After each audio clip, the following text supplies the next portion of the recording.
Hello, hello, hello. It's Griffin Gaming RPG back again. Boy, it has been a while since I have been out here streaming, but I've had a lot going on in the real life world.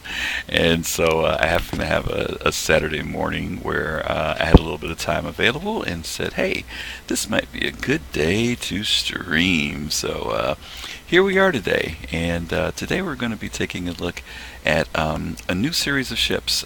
These are some ships that I have been eyeballing for quite a while, and I don't know. I was a little, I don't want to say reluctant to get into them because they seem to have this certain reputation about them. They were the Drake series of ships, and Drake, I guess, in the lore, is known for being the pirater's ship. Folks who like to be into pirating and scandalous stuff.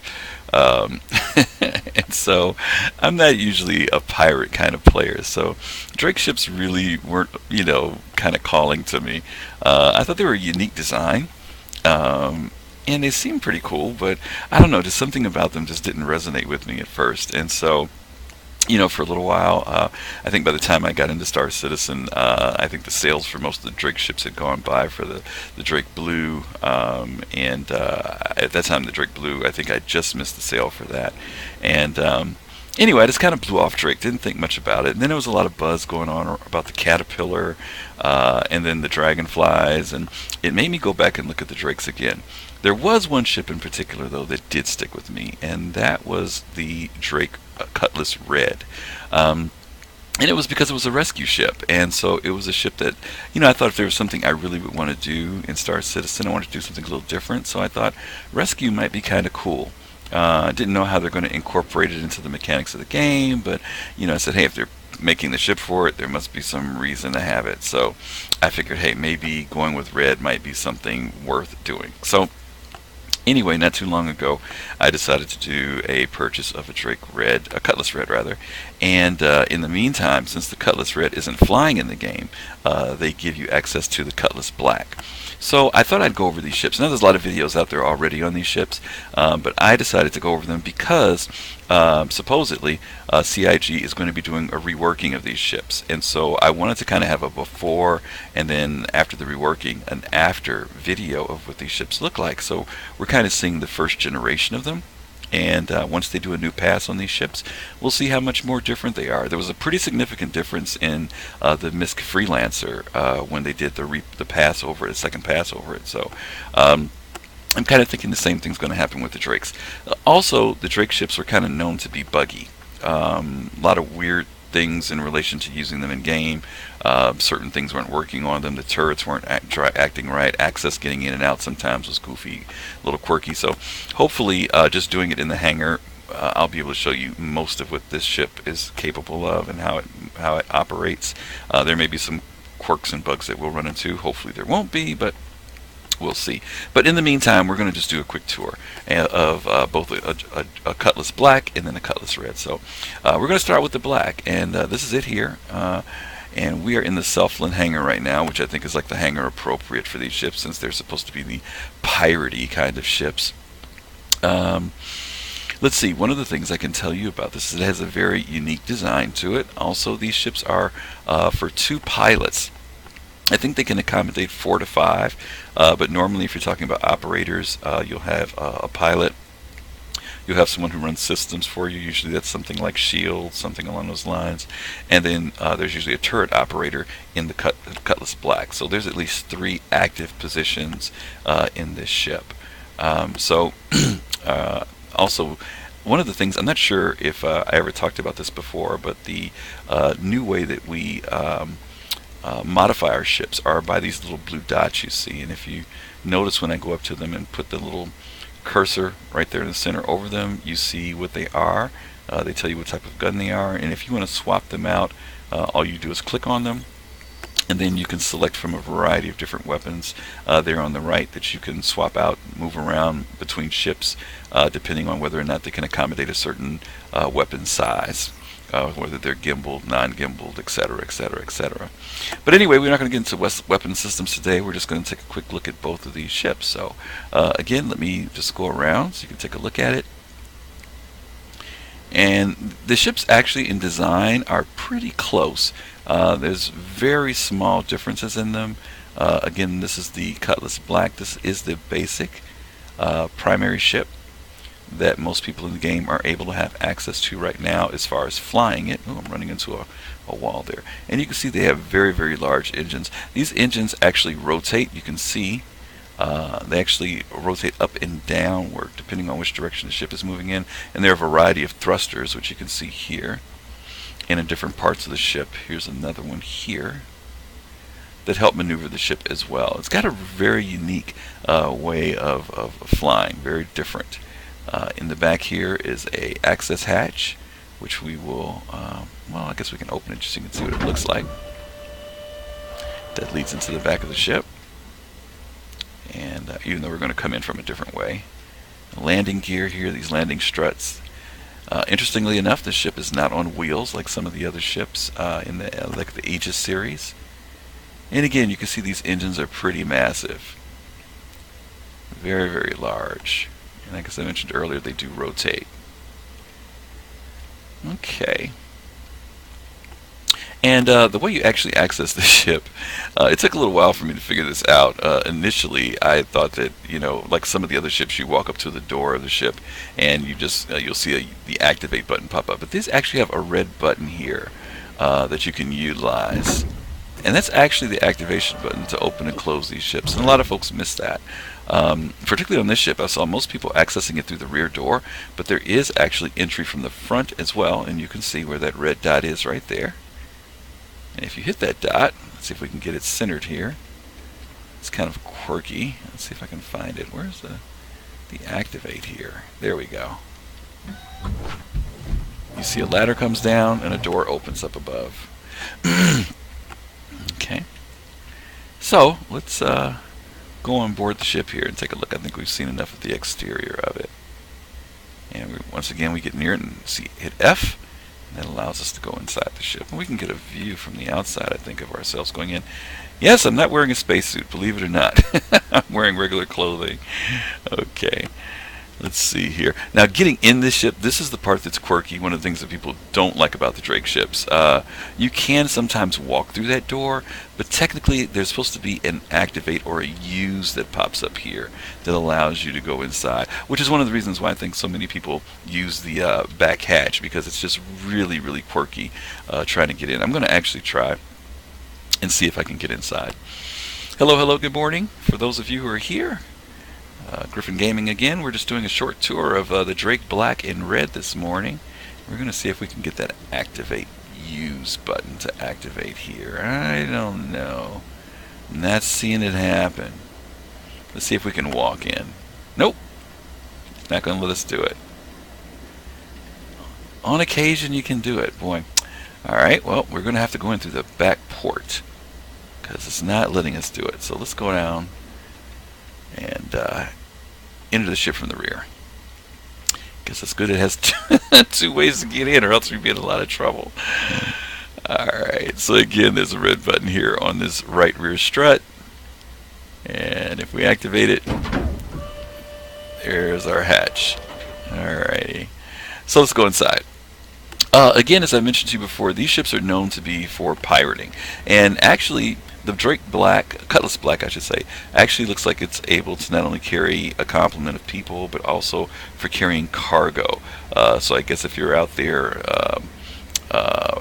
hijacking in some trade lanes, whatever you're able to commandeer or confiscate, you'd be able to put it into the rear aspect of this ship. There's also designator lines here. I'm not really sure what all of them are, but these are cargo areas here and on both sides of the ship. Not really sure what this is here. And can't really read what that says. Just an icon, so I'm not really sure what that is. You may be wondering what this little item is right here. I'm sure you can take a guess. Yeah, that is the toilet. It's the open air toilet.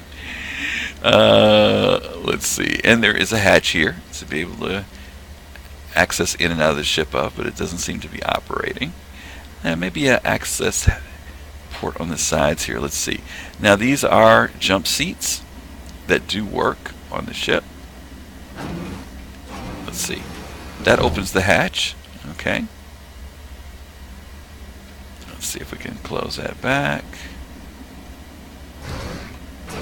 There we go. Alright. So that does operate. And as I mentioned earlier, there is a turret up above us, which you can see here. And I'm going to assume that the bottom button is the turret button, but I could be wrong on this. Nope, it is. Okay. There's the turret seat. We get in. And we go up. Alright, so we are now in the upper turret. Once again, this has been kind of a quirky thing, the turrets on this ship. Okay. And let's see if we can see something from the exterior here. I think we can. Yeah, we can. There we go. This is an exterior of the turret area. You can see me sitting inside there, which is pretty interesting. You can see the Cutlass Red back there in the background. We'll be going to there in a couple minutes. Okay, but again, these ships are known for being used by pirates. Of course, in Star Citizen, you can use whatever ship you want, but this is the reputation of the Drake ships. So, let's see, we're getting out of our seat there. I'm still in the third-person view. There we are. All right.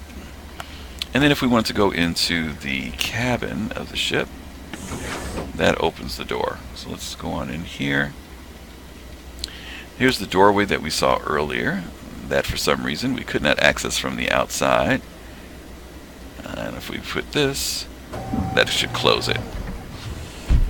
Alright, so that's sealed. Ladder outside has come up. And this is the forward area. Let's see, there's some computer screens here. Not sure what those are going to be monitoring for, but we'll find out a little later. Alright, and again, this is a two-seater. Your co-pilot would sit in this seat here. As I mentioned, usually co-pilot handles things such as systems, shields, things of that nature. And what happens is when you get into this seat, this actually moves to the right. This entire seating system centers itself into the ship.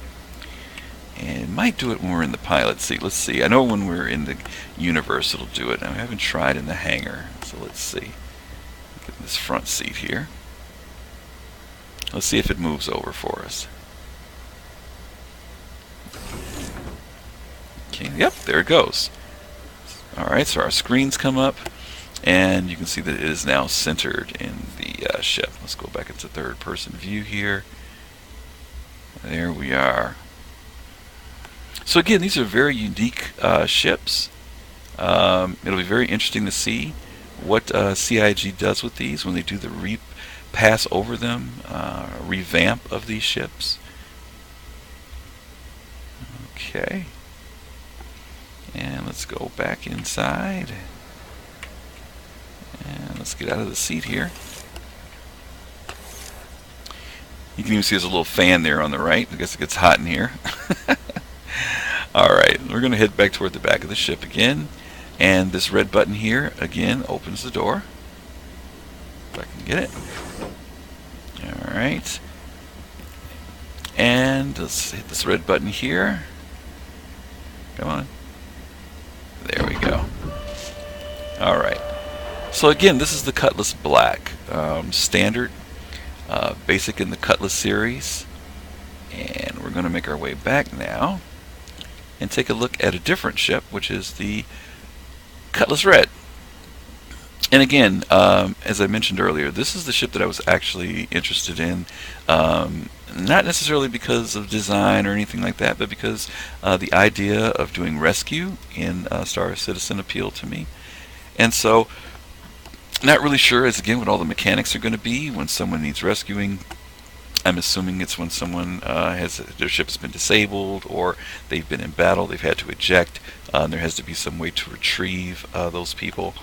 I'm going to assume that if you're in an organization, this would be something that would be very important to your organization, because in Star Citizen, one of the things that you don't want to have happen is your character to die. We don't want things to happen to them, because over time, even though you do respawn, each time you respawn, there is some type of effect that takes place on your character. And you can only respawn so many times before that character is permanently dead. So to be able to rescue your character, bring them to a hospital location, a medical facility, and have them taken care of is to your advantage versus just saying, I'll just die and respawn. So, again, I'm not sure how that's going to happen. I'm not sure. For example, if someone ejects from a ship, I'm assuming they'll have some type of personal beacon, some type of distress signal they can send out, and ships like this will be able to basically track them down, and you can bring them on board. The difference in this ship versus the black, you'll notice that on the black up front, there is a gun turret up above. And on the red, that turret is not there. It is not available. The ship is, again, even though it does have some defenses and some offensive capability, its main focus is rescue. It'll be interesting to see whether or not this ship is recognized in similar ways that when medical forces, like for the UN, for example, go into a war zone, whether or not the ship will be basically considered off limits in the sense of being targeted. Hence the red paint job, and for people to be able to identify it for being a rescue ship, or whether it'll be fair game, whether people won't care and will still end up attacking the ship. We don't know just yet what's going to happen. Hopefully hopefully it'll be left alone when it's rescuing people, but who knows. Alright, so once again, you can see the very, very large engines on this ship as we make our way around it. And again, it still has the same access port on the right rear strut there, the button there, the red button. And maneuvering thrusters. This ship also, though, does have some other things built into it. There seems to be a tremendous amount of additional lighting attached to this ship. The ship has several large light fixtures on it, so obviously when you're searching for one, you can see one of them there. When you're searching for someone in the darkness of space, you need to have as much illumination as possible. Alright, so let's see if this one will work. We're going to go to the front door of this ship and see if we can get in that way. Again, there's our ladder. We're going to go up.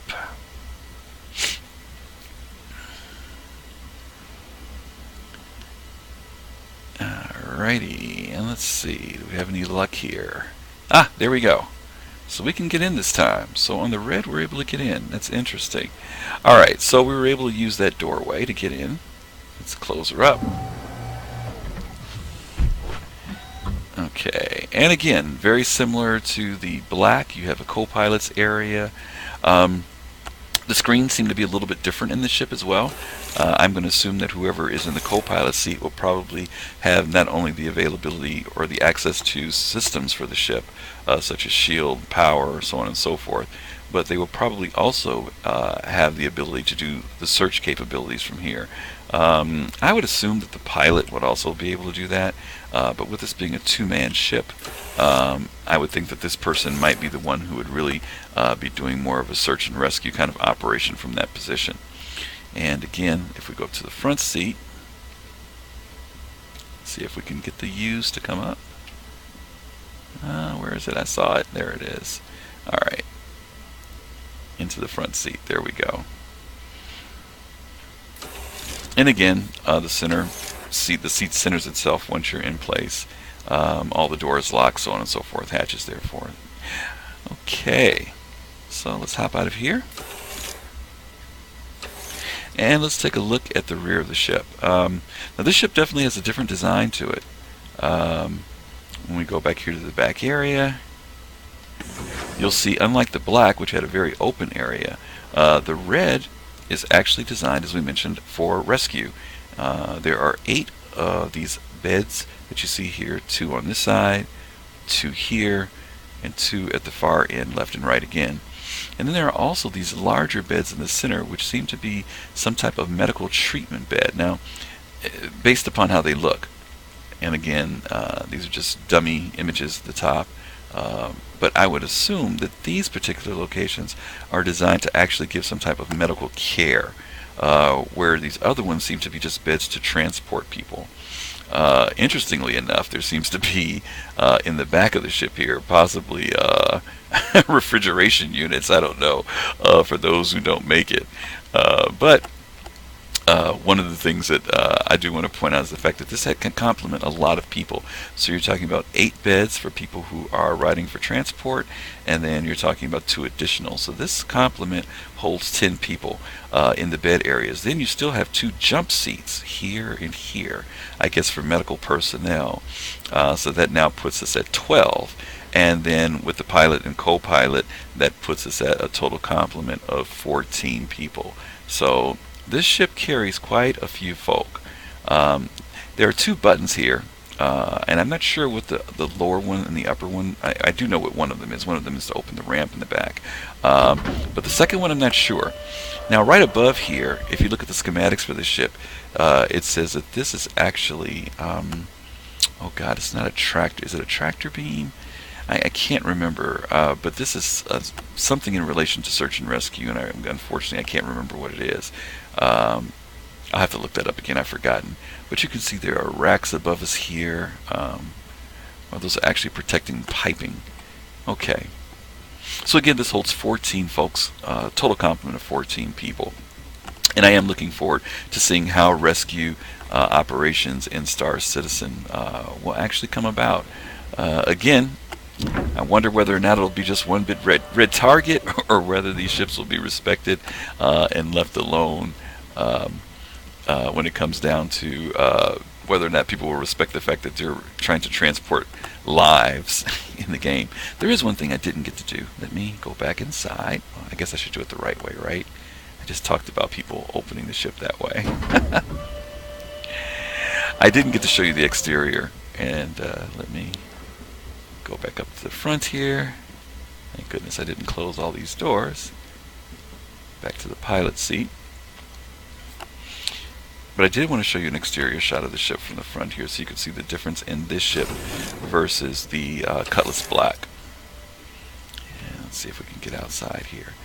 As I mentioned to you earlier, there's a lot more lighting on this ship. You can see in the front here, there are 2 lights left and right there. There are lights in the front of the ship. There are 4 of them on the cockpit area. And then there are these 2 large beacon lights back here, left and right. Okay. So again, this is the Cutlass Red. And again, we looked at both the Cutlass Red and the Cutlass Black. Hopefully there'll be a pass on both of these ships by CIG between the next few updates. We have update 2.5 coming up, 2.6 and 2.7, and hopefully we'll see what these ships ultimately look like. Right now they're very cool. I think this is the second version of them. I think the first version, I know the first version of the Cutlass Red, the floor in the back was very glossy, almost like a hospital glossy floor, and then they dulled it out. But the next pass on these ships will be actually affecting both the exterior and interior of the ships. So anyway, this is Griffin Gaming. I appreciate you joining me this morning for this tour of both the Cutlass Red and Cutlass Black, and definitely if you like what you saw today, I hope you can click me as a follow and look for me on YouTube as well under GriffinGamingRPG. And I definitely hope you guys get into Star Citizen. If you haven't had a chance to, you'll see, go to robertsspaceindustries.com and check them out. You can also see on my page here where if you use my code, you will get an additional 5,000 free UEC in-game credits for the game. So once again, hope you have a great weekend, and thanks for stopping by, and look forward to talking to you real soon. Fly safe.